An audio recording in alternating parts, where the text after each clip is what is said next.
Happy Tuesday night, folks. It's your boy SAJ. I'm coming to you live, although tonight's episode will be a pre recorded episode of a very, very special guest. And if you've been paying attention, it is Nate Hayden of the San Antonio Toros. You're definitely going to want to check this interview out. High energy guy, lots of good stuff going on. And so, what I'm going to do is, I'm going to go ahead and start the video, and you guys can see for yourself one of the reasons why we're so excited to see this young man take the field for the San Antonio Toros. I apologize, some workout gear. It's getting a little bit sweaty and gross. You guys don't, but anyways, so yeah, we've got this incredible interview with this very, very talented and very, very energetic young man. You're not going to want to miss this cat on the field. But let me go ahead and start the interview, and then you can see why we are so excited about it. So, without further ado, here we go. What is going on, everybody? It is your boy SAJ, and we're doing a pre-recorded interview today, but we are with the one, the only Nate Hayden, quarterback for the San Antonio Toros.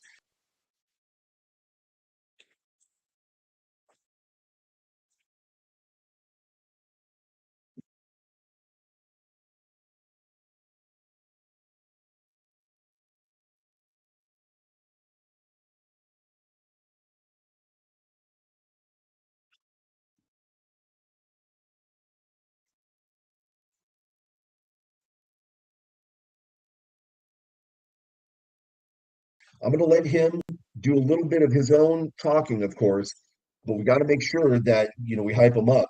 This cat is arguably one of the hottest quarterbacks that's out there, specifically in the Continental Football League. But I would argue probably out there on the gridiron in general. I would put him up against almost any league and bet that he would light everybody up. But Nate, welcome to the show. But man, thank you for having me. I like that intro. I like that. Oh man, we always try and highlight just how important you guys are. I know you're going to be, working with Will Arndt basically at the helm, being quarterback and everything. Incredible, incredible talent as well. I've got to say, we've talked about it before, but especially after Friday's event, we did the Backyard on Broadway event, and just seeing you guys together, I can't think of a more lethal quarterback combination that's out there, right? With Will's height and Will's experience and his savviness in the field and your your energy, your ability to read the field and see things that a lot of these defenders are kind of trying to hide. You see those secrets and everything. So yeah, you guys are going to be a dangerous combination, and I almost feel bad for our opponents. Well, except for Austin, because nobody feels bad for Austin, right? Yeah, they're finna get So, it. They're finna get it. oh, they're definitely going to get it. So, okay, we always start out with our famous question. So, tell us about yourself. Where'd you get your start, right? High school, college? Talk to us about any pro experience that you have, and let's talk about any records that you set or broke. All right. Well, I'm definitely a journeyman. I've been around. I'm from the Dallas Fort Worth area. Grew up in Flower Mound, Texas. Okay. Played at a few different high schools in the area. Growing up, I graduated from Dallas Christian in Mesquite, Texas. We were a pretty good team. They have a pretty long history of success there as a football program in the TAPS division. I really didn't get a ton of recruitment out of high school, and so that kind of led to me being a journeyman. I think I'm a very confident guy, so I always felt like I knew I had it. I knew I put a certain amount of work into my craft, and that given an opportunity, like I would get it done. And so I went to Washita Baptist out of high school. Love it, great program. Just they didn't really throw the ball a ton. It really wasn't a great fit for me. So I ended up trying to go to junior college, and then it gets shut down for COVID, and I ended up at North Alabama, um, and then a bunch of stuff was going on there. So I ended up going to a junior college in Minnesota that was previously, I think, 0-10 the year before I went, um, and I ended up actually being there with Coach Bedwell. He was my offensive Okay. Coach Bedwell was my offensive coordinator, called the plays. Um, And so that's where I first met Coach Bedwell and Coach Mummy, and all of that was in 2021. Spent all summer with them, spent all fall up there with them. And that was my first real shot outside of high school where I really got to like um, be like, I can do this, like I know I can do this. I just needed someone to give me a shot. And Coach Bedwell gave me a shot and got to run his offense. And we won the conference, went from 0-10 to winning the conference. And I was the conference player of the year, the region player of the year, first team All-American for the NJCAA, like did all of that. So that was a big year. That was probably Mhm. the biggest year I had in college, was just that year in junior college, because Bedwell running our offensive system. And um, I don't know, it really helped give me a lot of confidence of like, hey, I can do this, and then signed with Presbyterian College out of junior college, and it's a FCS school in South Carolina. I started. It was a tough year. Like we were just a young team. A lot of like I was probably one of the only non-freshman starters on either side of the ball, and just a young team. Tough year, but I got to start. Had some good experience. Played in some big games and in some good moments, and learned a lot that year. And then I finished at Southeastern University in Florida because of some stuff with my transfer credits and everything. Went Mhm. went to Southeastern University, finished there. Had another really good offensive coordinator there, Mike Canales, who's been at NC State, Tennessee, North Texas, UTEP, all around, and got to Mhm. learn a lot from him. And then when I graduated, I went to Germany, and I played in Europe in 2024 for the Kiel Baltic Hurricanes. Another program that was they hadn't won more than 2 games in a season. Um, it's in like 10 years or something like that. And then Mhm. we ended up, I think we were 1 game out of the playoffs, but we should have been in the playoffs. We had a game that was canceled due to like a team going on strike out there, and then Oh, wow. we had a game where we had 3 touchdowns called back and then lost by like 6 points or something. And if that would have went our way, we would have been in the playoffs. And so again, Yeah. just like I was there for year one of turning the program around. Same with Presbyterian, like it was all young guys. And I did a lot of just pouring into them, and then since I had to move with my transfer credits not working out, it didn't work out for me there or whatever. But again, like I felt like at the junior college, I was there in the first year of the turnaround. At Presbyterian, I was there for the first year of the turnaround.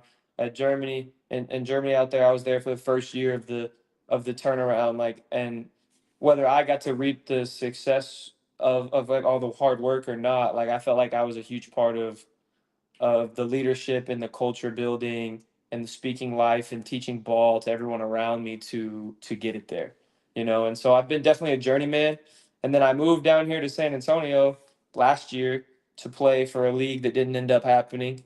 And after I got back from Europe, and so I got married after I got back from Europe, and we moved down here to prepare for that, and then it didn't end up happening, and I got a job out here. So I've been here for the past year, and now that this opportunity's popped up, it's time to get back, put the helmet back on, and get rolling.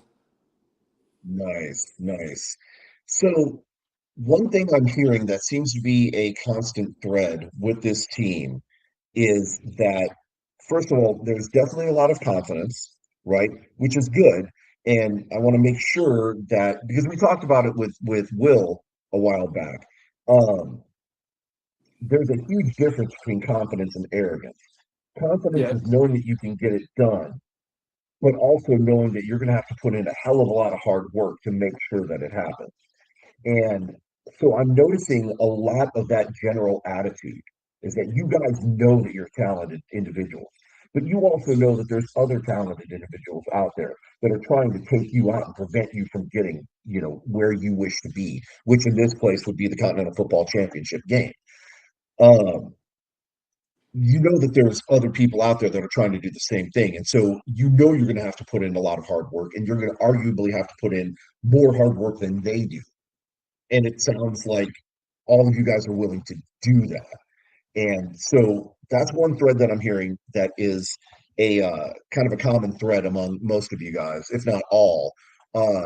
And then the other common thread I'm hearing is your impact on the game, such as yourself or Coach Bedwell's or Will's or whatever, is that you've gone into programs where things maybe weren't going so well, maybe losing records, maybe not having won a game at all, like you had said with your experience, and you go in and turn things around. So to me, that's saying not only are you talented, but you're also kind of a dynamic leader, right? And there's a lot of people now, our friends that are coming over from UTSA, they got the experience of being under Jeff Traylor and getting a lot of that experience. And so some of them came in after, Jeff put in some of that work. But that mentality is still instilled in there that, you know, you're coming in to make a difference, so make a difference. Um, but we were talking off air before we got started here. Um, some of the colleges that you've mentioned, obviously, they're probably not some of the bigger, well-known, colleges and Big Ten, Big 12, things like that. SEC, obviously. How do you think that that has affected you and your ability? Like, do you think maybe if you would have gotten a chance at a bigger school that, you would have had better opportunities? Or do you think that maybe, players such as yourself, maybe taking that role at that smaller school has helped give you more experience to make you kind of who you are? Some of both for sure. I feel like definitely, like I always believe and still do believe that, you know, that a lot of football is situational, right? And given maybe some of the opportunities other people have, no telling what I could have done, and I felt like I always Mhm. deserved them and worked hard for them. But Oh, at the same time, like all I can control is what I can control and what I was yeah. given and what was put in front of me and what I did with it. And I definitely think that it made me grittier.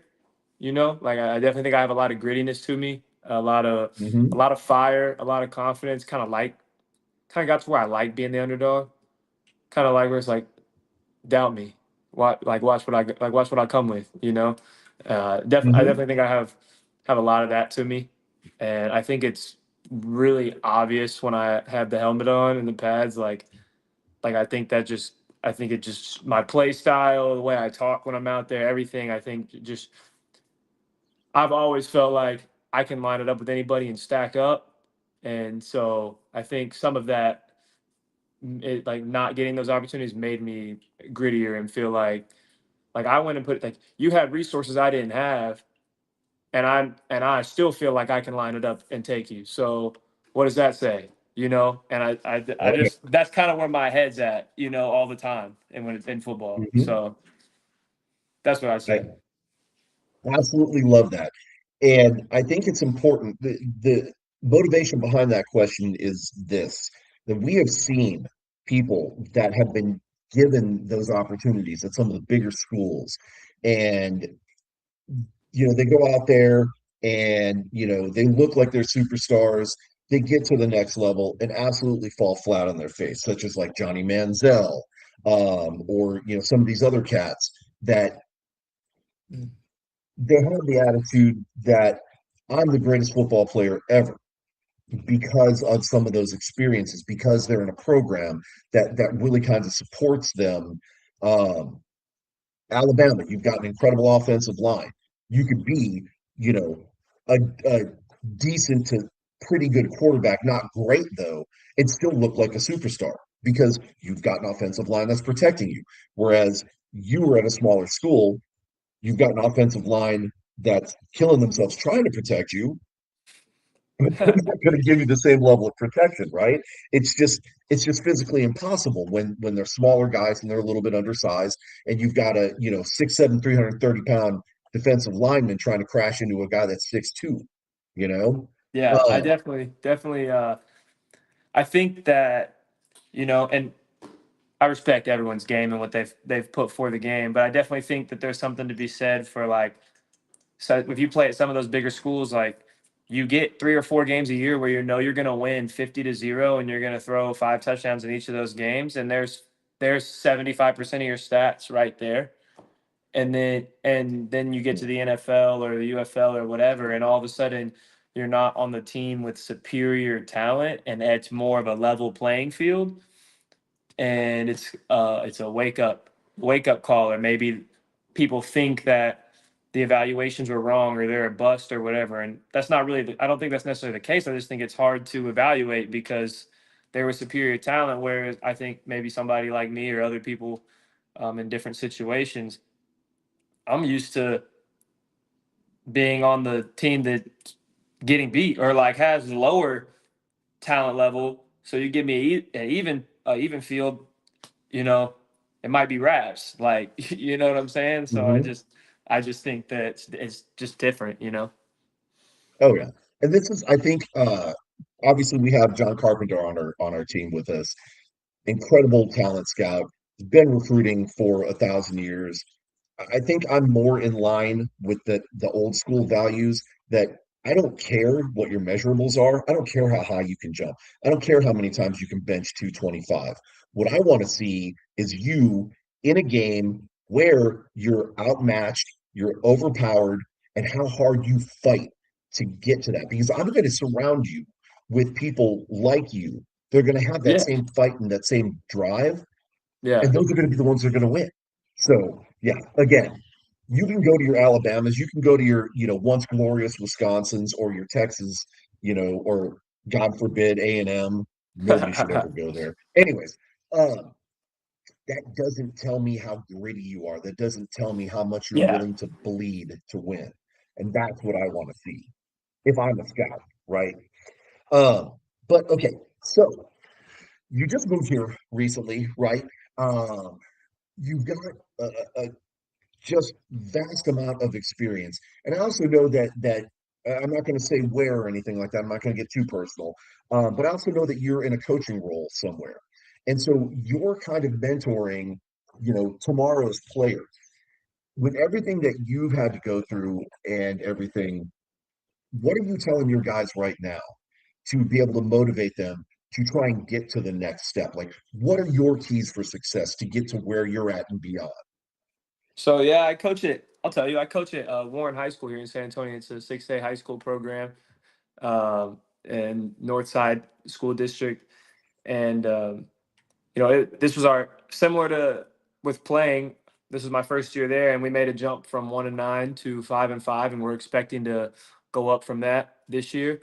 But similar situation where we're definitely not the most gifted program in the district from a talent standpoint, from a resources standpoint. Um, but we found a way to get it done and win some games we weren't supposed to win, and we're about to win some more. And I definitely, I think that the players take on the personality of the coach and also the quarterback. I think it's similar in that regard that your team is going to take on the personality of the guy at the helm. And so, I coach the quarterback, so I control that room. But also, just any chance I get to speak in front of the whole team, I'm trying to push my confidence and my grittiness and kind of try to get the whole team to latch onto that and like let's go. Like I'd say the biggest thing that in my role with the program that I've tried to speak to the kids is basically try to convince them that they're like invincible. They can do anything, like it's a confidence deal. Like my whole game and MO is based off of confidence and grittiness. And so I definitely have tried to get the kids to match that. And um, I just I just try to convince them that if they can go to a place in their head where, hey, we may not be the biggest, but nobody's outworked us.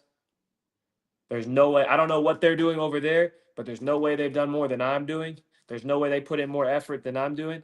Then I don't need to be afraid when I line up next to them and they're bigger than me. Like I'm still gonna pop them because I've put in more work than them. And I think that confidence comes from preparation, So I've definitely tried to speak that to them. I got to give a speech to the whole team, and it was literally based on my word was dog. DAWG, dog. And we talked about what it looks like to be a dog and how it starts with basically delusional self-belief in your mind. And then we Yes, talked about how at the end of the day though, that doesn't mean anything if you don't have work behind that belief. And so we yes, talked about delusional self-belief, and then the preparation and the work that creates that mindset and makes that mindset real and not a fluke, you know. And so we talked about that, and we talk about, you know, that's we have to have a whole team of guys like that to do things we're not supposed to do with our team at Warren, you know, that people don't think we can do. that's awesome, man. That is the kind of thing that our young men need to hear. That you can do whatever you want, but you have to be willing to put in the work to get to Absolutely. wherever it is. And no matter what the setback is, you keep pushing, you know? Absolutely. Man, hell, I'm almost ready to go put the pads on myself. Like, let's Come go, on. dude. Let's Come go. on. Now, running back, I'll take one play. And the That's all you whole need, offensive right? line, the whole offensive line better hold everybody because if one of those big boys gets a hold of me, I'm done. I'm done. So, um, I did play football when I was younger, but I did the thumbs down for Warren just because it's kind of a rival. Okay. Not for me, but for my kids, right? My kids go to Piper, and so, they're trying to be a powerhouse too. I myself went to Roosevelt High School.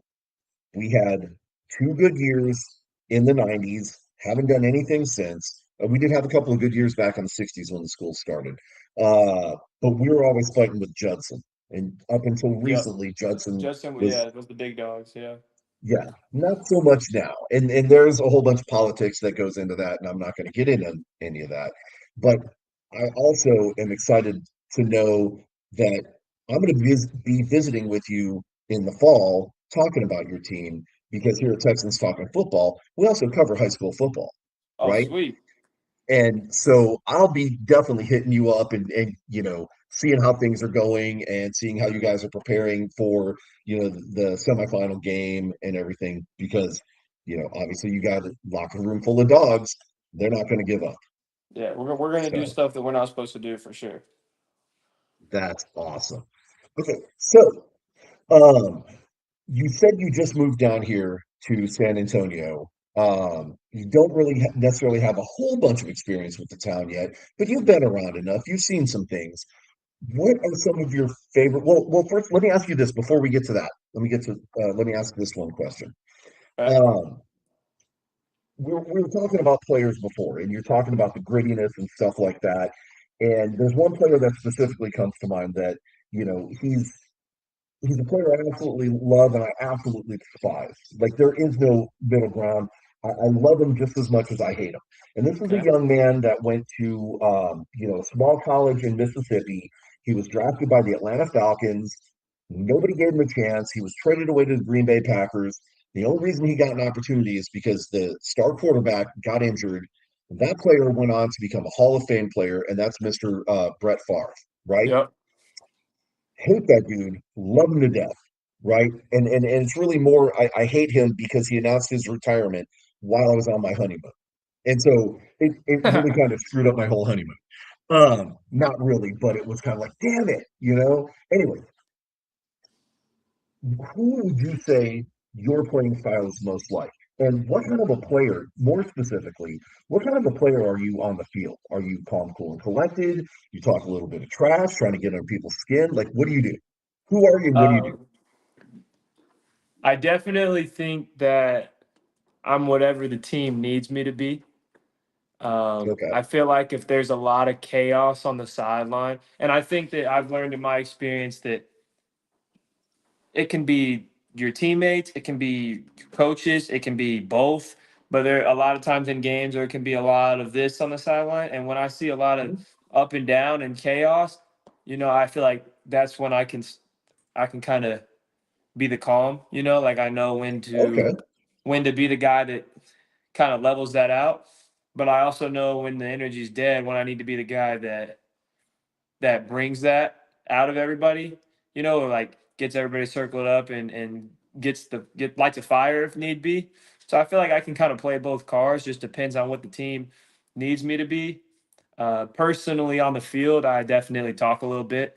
Let's Definitely, go. I definitely like I I got as far as players I'm similar to. I would say definitely have a little Baker Mayfield to me. Uh, Okay. I think I'm similar in stature. I think Okay. that I want to freaking step into it and rip it like he does. Like I think that kind of gunslinger mode and that trash talking and that grittiness that he kind of brings to the field. I think that I'd say I'm similar to that. Maybe a little Brett Favre in me as well. Like Okay. I've prided myself on being able to take a hit and still deliver the deep ball, and I feel like that's Brett Favre. Like Oh yeah. in a nutshell, like I always felt like I'm definitely more of a pocket guy. Can extend the play, right? 'Cause you have to be able to. Mhm. But definitely a pocket first guy, not a guy that's like really trying to run around. If I can play on time and deliver the ball, that's what I'd rather do. Um, but Okay.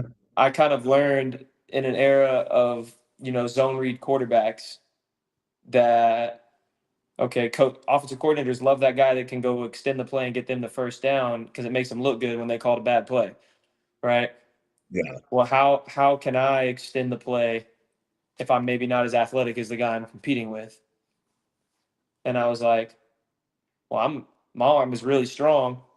I'm still gonna throw this ball even though here comes the pressure. Like I was like, I'm not Yeah. like, and it gets me into trouble sometimes. And Coach Bedwell yells at me, and I'm doing better at it now as I've gained experience as a player, and especially as a Mhm. coach, kind of learned like what they're thinking. I've gotten better about Mhm. it, but I definitely have that like I don't need to throw the check down. I think I can probably get this post in here, even though I'm about to get hit. Kind of Yeah. mentality at times. But I've definitely maybe matured out of just being like that all the time. But that's definitely part of my game. Is that Nice. confidence, and so I would say maybe there's some Brett Favre, some Baker Mayfield in there. Well, and don't forget about Philip Rivers, right? He True. was notorious, and he had a wonderful long career, partly because he had 800 children to pay for. But, he had an excellent career, very long time. They even brought him out of retirement. Yeah. And first play, he's talking trash, you know? And so, again, just having that spirit, Some guys just love that the kind of, game, right? Some guys just do it because they oh, love it. yeah. Well, and having that kind of fire, that's what's going to fire up your teammates. Like if you guys are down or something like that, going out there, taking that hit, getting up, talking trash to somebody, saying, that's the best you got. Well, you better learn how to actually hit somebody. Your Yeah. guys are going to be like, oh, let's go, baby, let's go. Right. So that is super exciting to hear that you've got a little bit of that fire out there on the field. Yeah. Um, you probably won't hear us. You might. It just depends on the situation.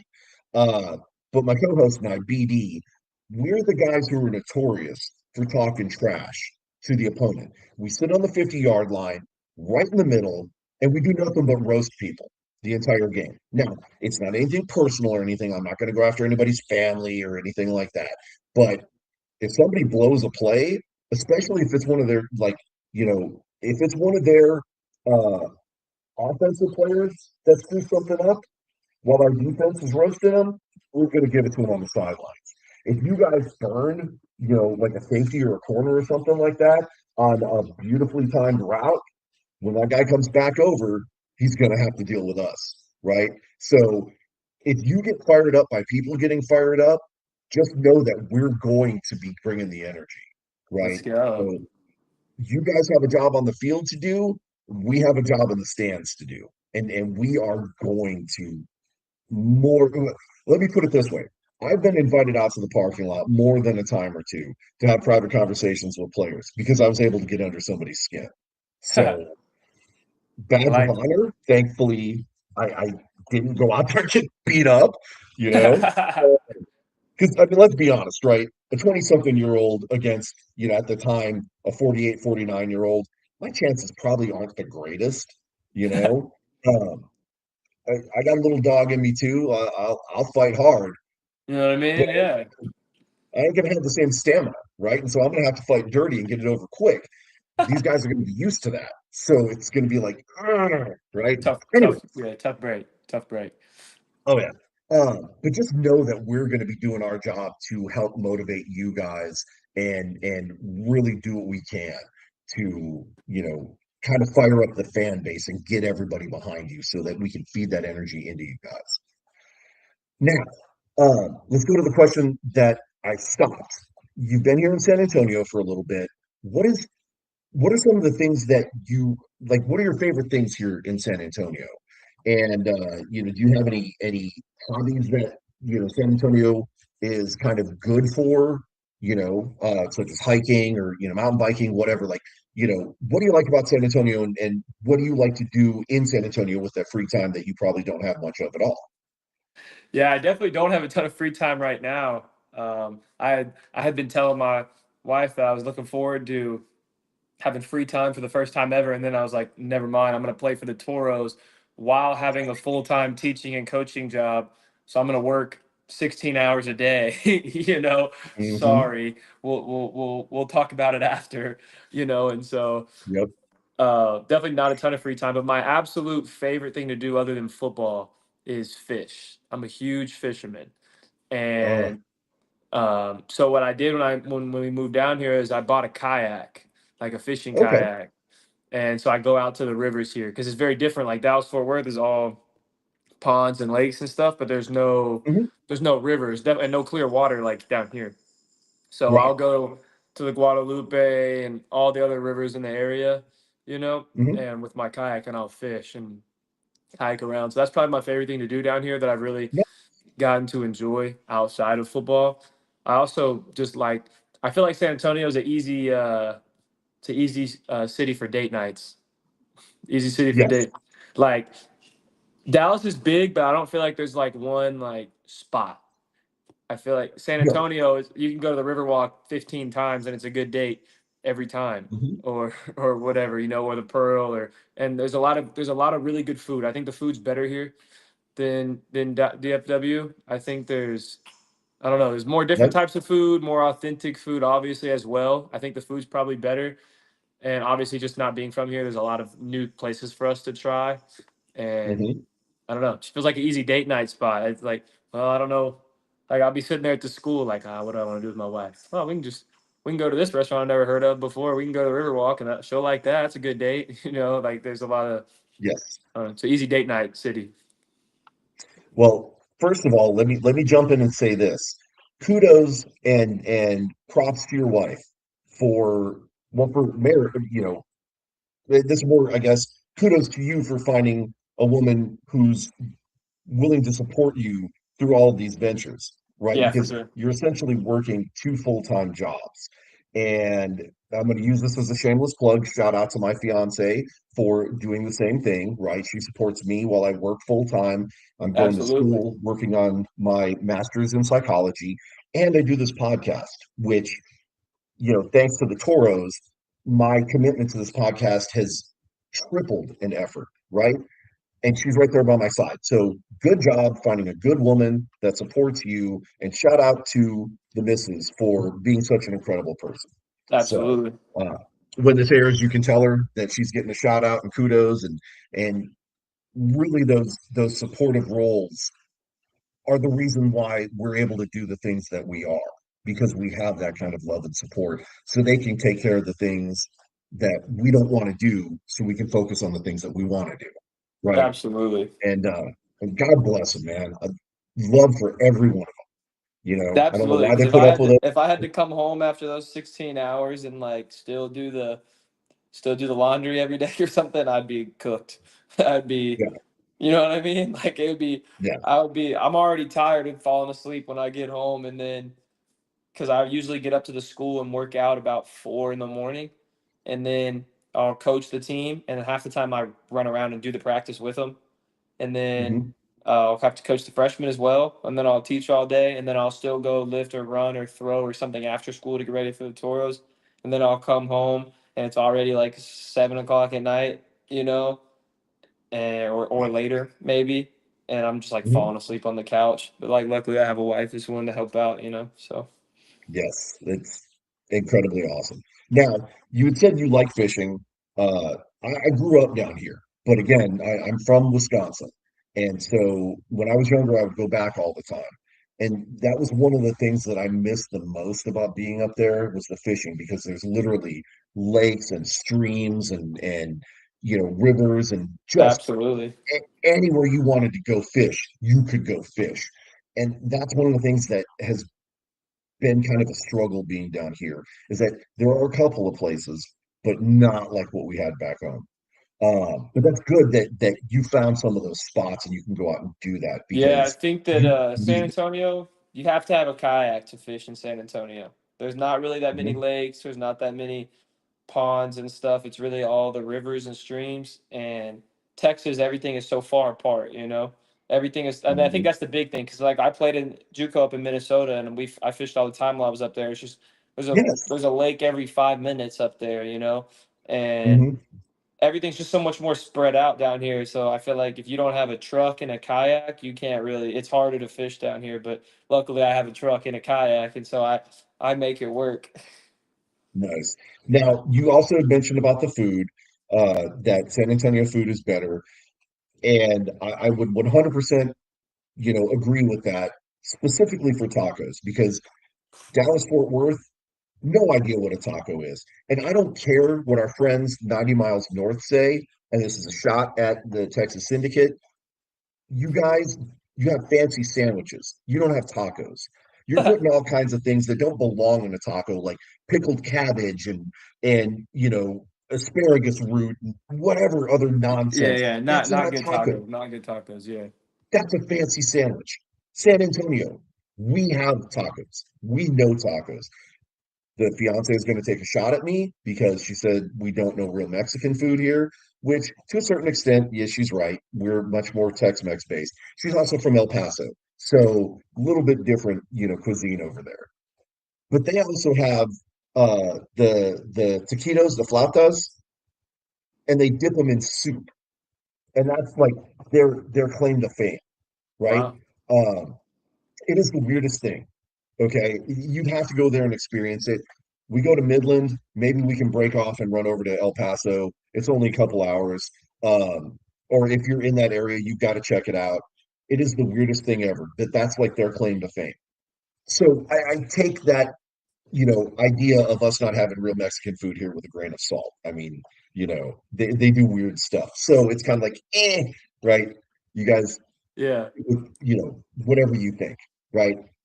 Um, let's go back to your playing style. You were talking about kind of being what the team needs. Let's go back to your career. Let's think about a time where you have an adverse situation. Let's say you're down, a couple of touchdowns, the team is kind of falling apart. Um, how do you deal as a player? How do you deal with that situation think in your career, a time where this has happened? How did you deal with that adversity? What did you do to deal with that adversity rather, and what was the result of that situation? Man, I can think of so many like specific moments in my career where I've been in that situation. Um, and I think that's kind of a testament to, or maybe like a pro of the journeyman and moving around is Mhm. I've been forged by fire a little bit, you know, built in these moments a lot. And I'd say the first one that comes to mind is just in general being in junior college is like what I learned is that is the most selfish form of football there is out there because everyone's there for one reason is to get out and get where they need to go. And Mhm. trying to get a bunch of guys that think like that on an 0-10 football team to realize if we don't win, none of us are getting what we want. So even if you're about you, we got to be about us if we want to get what we want to get. And you know, especially in that form of football, a lot of times in those games you get down and everyone turns on each other because the truth that everyone's just about themselves really starts to come out. And you know, just, every locker room is different, every person's different in each locker room, and learning how, and I feel like I grew a lot as a leader during this year, because it's like learning how to deal with different people different ways. I mean, I got to a point of like going to visit different people in their dorms and talking to them one on one on a personal level, and like, again, just trying to kind of push where my head's at on to everybody and get them pulling in the same direction as me. Some guys you can get in their face. Some guys you got to show them you're better than them. You got to show them who's boss. Some guys, it's better to go talk to them in their dorm one on one. But like, I was gonna do all of that, but to get it to where everybody finally gelled and we went on a run was just the coolest thing. And I feel like I learned a lot about myself as a leader through that time. And then there's been other times, there's times in a game where it's, you're on the sideline trying to get everybody going, and sometimes there's times where the quarterback has to go from being a game manager to being the superhero, to being Superman. And sometimes you got to make the play to start it.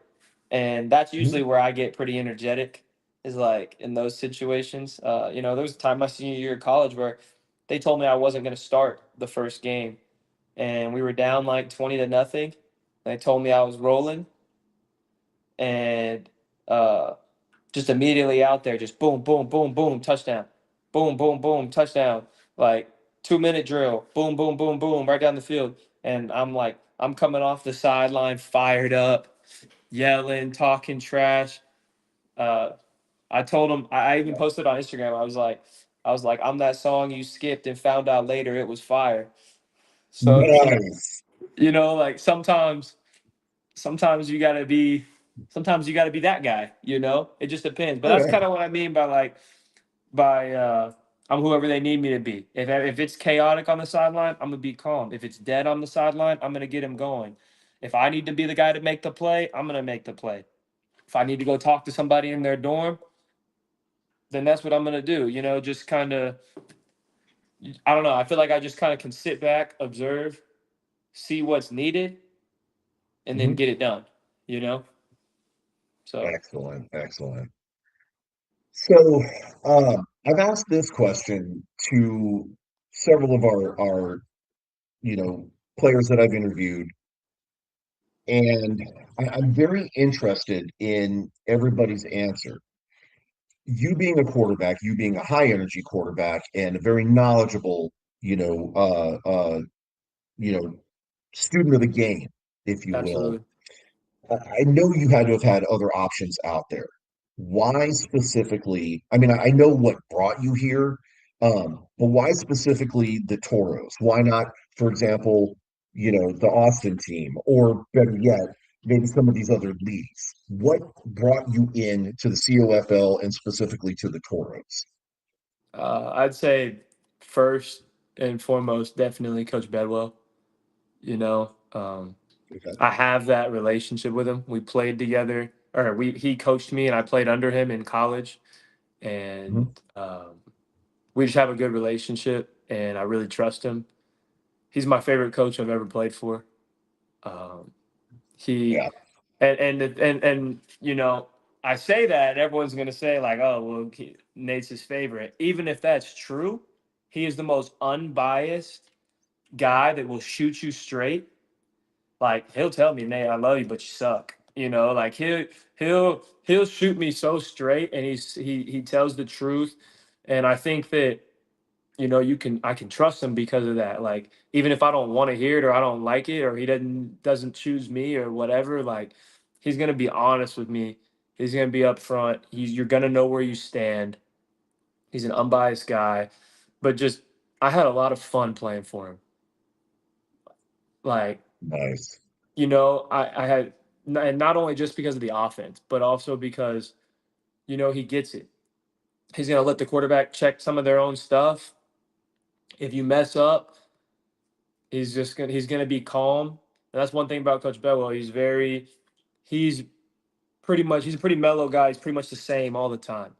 And he's going to be like, all right, next play. Like, he doesn't really freak out on you and yell at you or anything. Like, Yeah. we're just going to move on. And So I don't know. I felt free playing for him. Like I didn't feel that like stress. It was very Mhm. like we can talk to each other. We have a good relationship.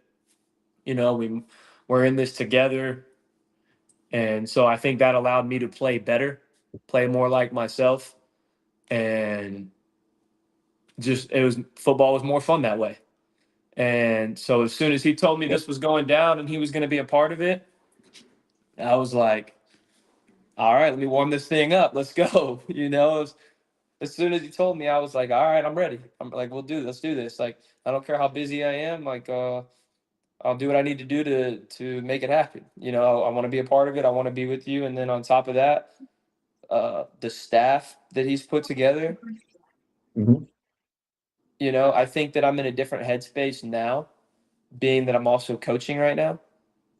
Oh yeah. Um, I think that the amount of knowledge I can gain just by being in the room with these coaches over the next, because the thing about coaching high school is you got to be the jack of all trades. You got to kind of know Mhm. weight room. You got to know pretty much every position. You got to be able to do a lot of things. And so to be in a room full of guys that are experts in all of those different things, like I'm gonna learn so much going forward for my career after football. And so I feel like what an amazing opportunity to be in that room and learn. And um, and then the third thing is just I want to compete. There's a little part of me that is still like I always have that chip on my shoulder, like Mhm. line it up. Let me find out. I want to be told no because I wasn't good enough, not because uh, I didn't have the same opportunity. And so Right. there's like a part of me that's like, you know what? Even though I've been working for the past year, even though I haven't gotten to train every single day like maybe I would have wanted to a year or two ago, I've Mhm. I know what I bring to the table. I'm confident. I know what my abilities are. Let me line it up and find out. Because I know the one thing about our staff and our owners and everything we've got going on is we're going to put together a great team. And we've already shown that with the guys we've signed. And I'm Mhm. excited just to go practice with and against these guys every day and see what I'm like in that environment. Oh yeah. Let's go. And I think that's really it for me is just just coach Bedwell and um, Coach Bedwell and getting to learn from all these coaches and getting to compete at this level with these type of cats. You know, Nice. I want that opportunity. Yeah, oh yeah. And I would say that seems to be another kind of common thread is the trust, right? The trust in the coach, the trust in the organization.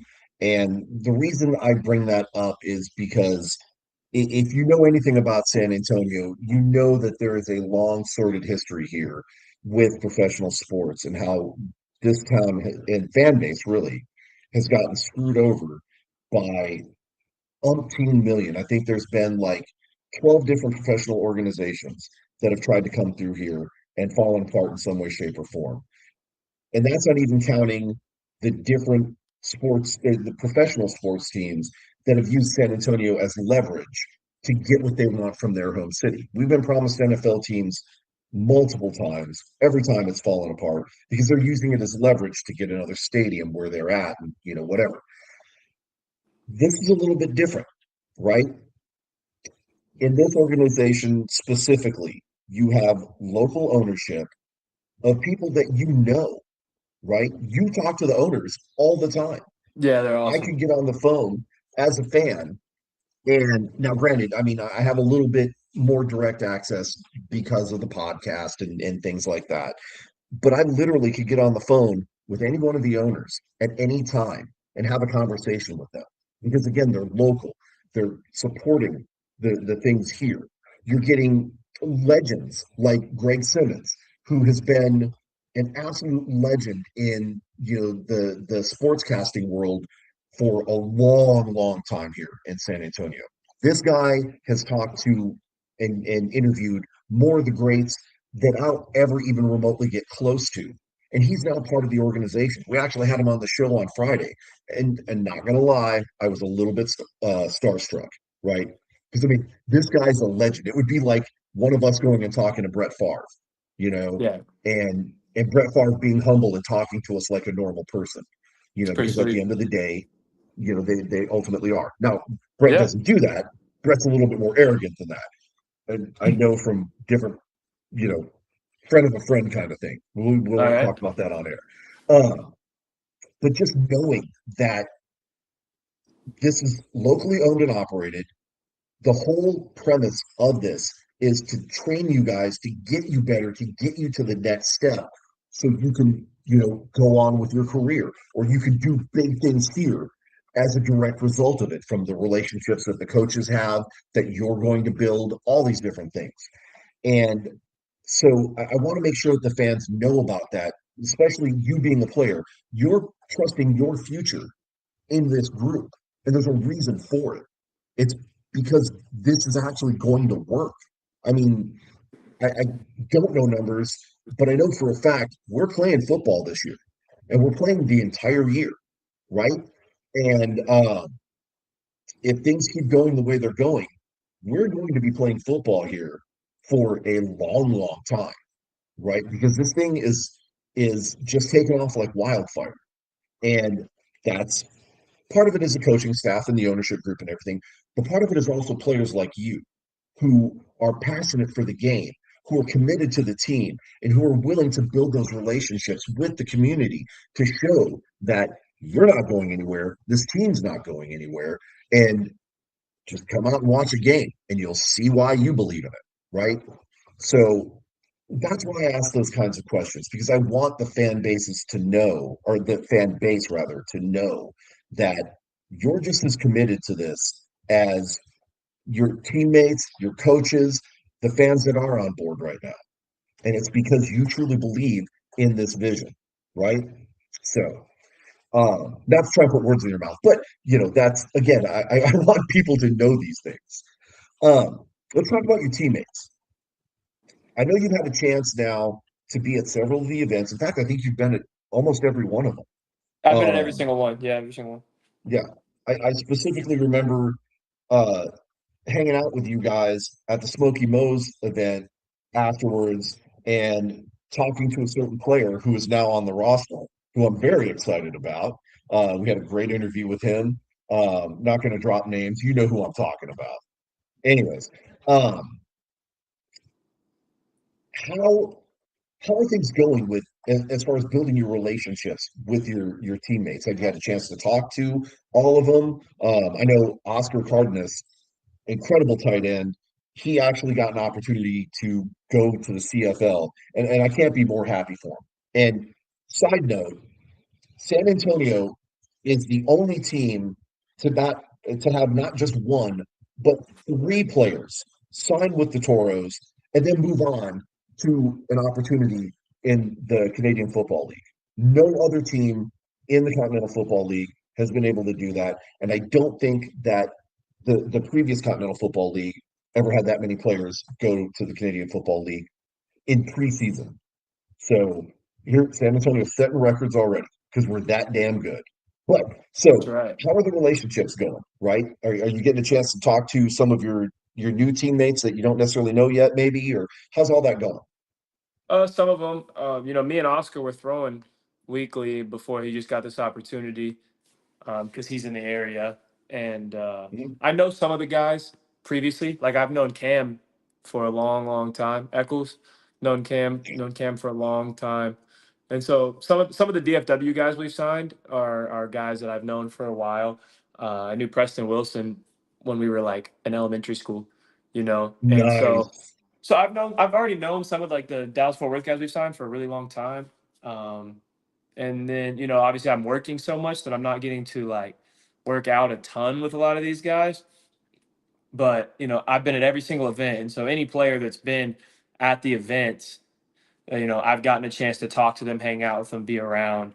And I feel like we all get along, it's at the end of Mhm. the day, no matter what everyone's football journey is and everyone on our teams is completely different. Like we're all at the same spot now, and so I think that there's something to relate to with that, and I think we all just pretty much hit it off and chop it up every single time, and it's good vibes, and we all get along and are excited to start the season. Oh yeah. And I think it goes without saying the importance of the quarterback relationship with the other players. You need to have a good relationship with your offensive line because they're the ones that are keeping the defensive linemen from smashing you into the ground. You have to have a great relationship with your running back because you have to know where that cat's going to be when you get the ball so you can fake a handoff or actually put it in his gut so he can go. Just like with the receivers, you have to know what their mindset is because you have to know that when you call a play, right, jet sweep right, whatever, we'll make something up here. You have to know that that guy knows where he's supposed to be and when he's supposed to be. So as that defensive lineman is trying to take your head off, you can put that ball on target, knowing that your guy is going to be there, right? Yeah. So that's why I ask about that because the season is so short as it is, and your preseason time is short also, and it's hard to develop those relationships. And I mean, the other league that was here before, I kind of get that they have a little bit more time, even though it's roughly about the same window. They're all kind of jammed together in the same facility, and they're all living together basically 24/7. So you have those opportunities. Well, you guys aren't necessarily doing that, but knowing that you're taking the initiative, I'm sure Will is taking the initiative also, and you're contacting your teammates and you're trying to build that common ground so you know where your guys are going to be when you need them. I think that's going to make an absolutely huge difference. Now, again, shameless plug, San Antonio came out as number one in the power rankings, and it's because of the level of talent that we've signed, but I think it's also because of the level of commitment that you guys have. Um, we obviously have more players on our roster than any other team. In fact, we probably have more players on our roster than any three teams. But these are all guys that either have a connection with somebody else. Like there's pockets that are kind of you've seen a Venn diagram where you've got the circles and the overlapping and stuff. That's kind of our team, right? So, Cam over here has experience with you. You have experience with this guy over here. Well, this guy has experience with this guy over here. And so everybody is kind of already connected. Yeah. And I think that's going to go really far. But realistically speaking, how bad do you think we're going to destroy the South League and specifically Austin? Because Austin ain't going to do nothing against us. Let's be honest. I mean, I And don't think yes, personally. I I, mean, I don't think we're going to lose a game. I think that Coach Bedwell and the other coaches have done a really good job. Obviously finding talent, and I know Coach Bedwell is always going to sign guys that are good guys. Um, it matters to him. I think like the locker room being full of good guys matters to him, and people being likable and all of that stuff is really important to him. And he's not just going to sign you because you're a good football player. And so I think we have a lot of professionals, and on top of that, just a lot of really good football players that have been in a lot of big time rooms. And so when it comes down to it, we're not going to lose. You know, no, just think we're not going to lose. It's the organization's being ran professional. Everything about what we've got going on here in San Antonio is extremely professional. And the interesting thing about this league that's different from the other league that used to be here is it's all individually owned. And so what your team looks like is kind of on your organization, respectively. And I don't know what other people have going on, but I know what we've got going on, and it's not a losing organization. oh no, yeah. And in all fairness, right, I warned you, I'm an agitator, I'm an instigator, I do like to poke the bear. I do actually know the owner of the Austin team. I haven't had a chance to meet the Fort Worth owners or the Midland owners yet. I'm sure they're great cats also. I just like stirring up a little bit of trouble. I like building kind of natural rivalries. And San Antonio and Austin have had a weird brotherly rivalry kind of thing for ages, right? At one point, San Antonio used to be the music scene, and then it moved up to Austin, right? And Austin is, their slogan is "Keep Austin Weird," and San Antonio's is "Keep San Antonio Lame," right? We're we're two brothers in the same family, but completely different opposites. And we love each other like brothers would, but we also hate each other like brothers would, you know? And so I just like to poke the bear and stir it up a little bit. Yeah. Heck But yeah. I do wish them well, just not against us. It's just not going to happen, Yeah, you know? absolutely. Yeah, no, they're not gonna win now. I No. like to uh Uh, I like to win and then let them know. I like to make sure I'm up to par and then talk my trash. okay. Yeah. Well, I really do think that, you guys are going to be pretty dang phenomenal. I mean, of course, I'm biased. I'm the hometown homer. I totally, unapologetically will admit that. But just looking at the stats and looking at the figures and looking at, where each player kind of excels in relation to kind of where the coaching staff excels, and I think that these are some pretty good matches here, and I think we're going to see some pretty phenomenal ball. Um, that being the case, Uh, man, we're almost at the hour mark, and so I don't want to keep you too terribly long. But just a couple more questions, real quick. Um, you know about obviously, the heartbreak that has happened here with all the professional teams and everything.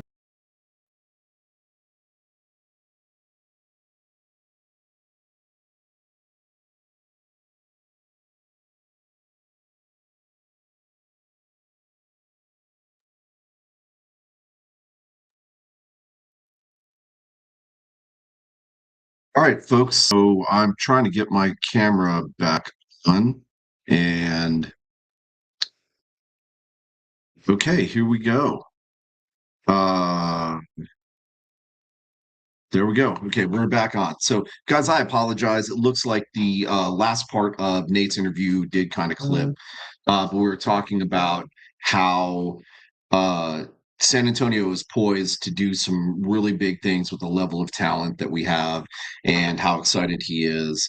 And you can definitely find more information about Nate over on Instagram.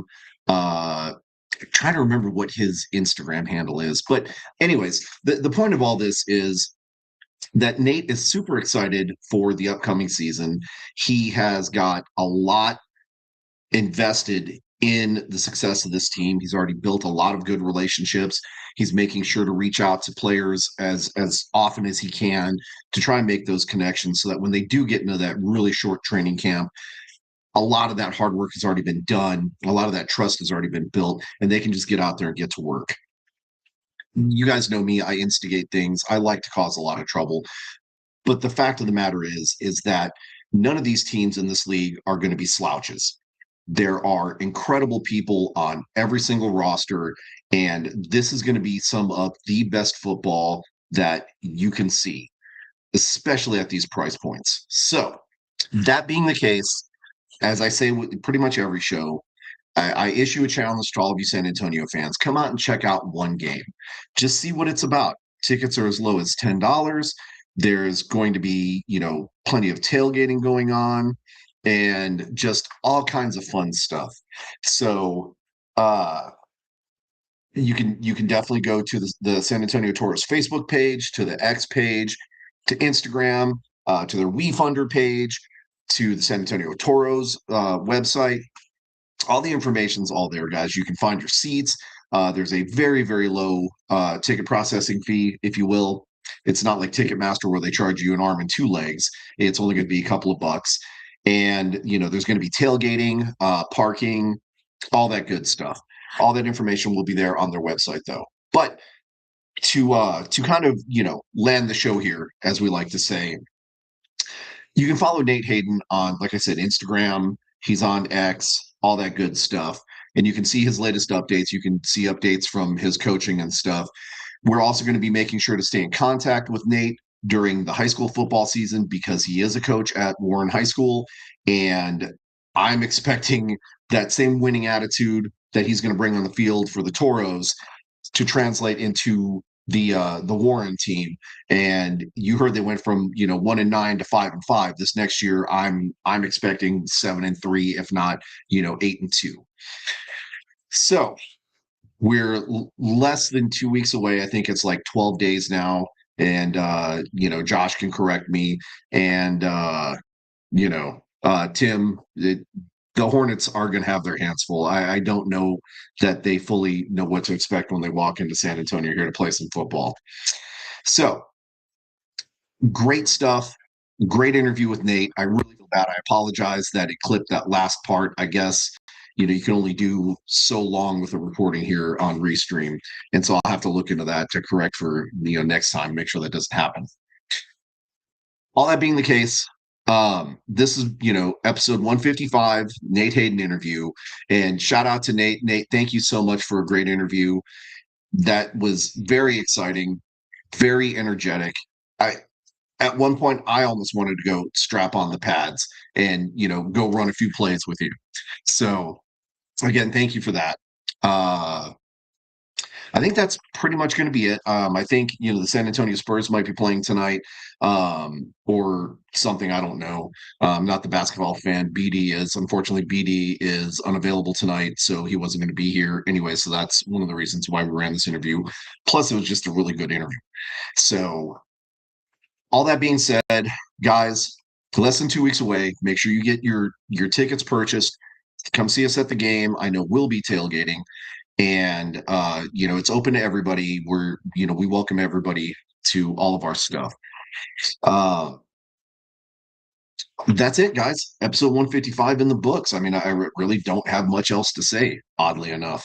So we'll just close with this. First and foremost, thank you to Texas Sports Productions and all the support you guys have done with us and for us. Could not be at this point in our careers without you. So, guys, much love, much appreciated. Shout out again to Nate for coming onto the show. Really appreciate it. And an incredible interview. Incredible young man. I cannot wait to see what he can do on the field. Shout out to our friends over at XFan Show and Spurge and A-Train. Guys, thank you for even getting me turned on to the Continental Football League. And I'm going to do something a little different. I'm going to give a shout out to Quincy, the owner of the Texas Syndicate, for being such a good sport and letting me, say the things and poke the bear and try and stir that rivalry, because he knows it's in good fun and he's not taking it personally. And he's always just a great sport about it. So Quincy, thank you. Also want to shout out to our friends over at Alternative Football Network and Pro Arena Talk. Guys, thank you all for all the support that you give us. Again, for some of these other leagues that we cover and everything like that, couldn't be able to do it without you. So thank you guys for that. And then, of course, you fans, the ones that keep this thing going, the ones that help keep it interesting and keep us motivated and want to keep us wanting to do more and do better every single episode. So thank you guys. Well, and of course, I've got to give a shout out to Sleepy Toro, my wonderful fiance. Thank you so much for always supporting me and letting me do all this crazy stuff and only laughing at me just a little bit, which is okay. But guys, that's episode 155 in the books. Be on the lookout for another interview next week, and it should be a doozy. And that will be right before training camp. So, or actually right during training camp. So we should be able to get some live updates on how things are going, how the team is looking, and how the players are adapting to some of the conditions. Because again, this is going to be essentially summer ball, and summer in South Texas is going to be a scorcher. So, hopefully the coaches are going to make sure that they stay hydrated and get them conditioned quickly and have them ready to go and be expecting to see some incredible football. So guys, tune in next week and be ready to see some football in about a week and a half. All right. We'll catch you soon. Take care, guys. See ya.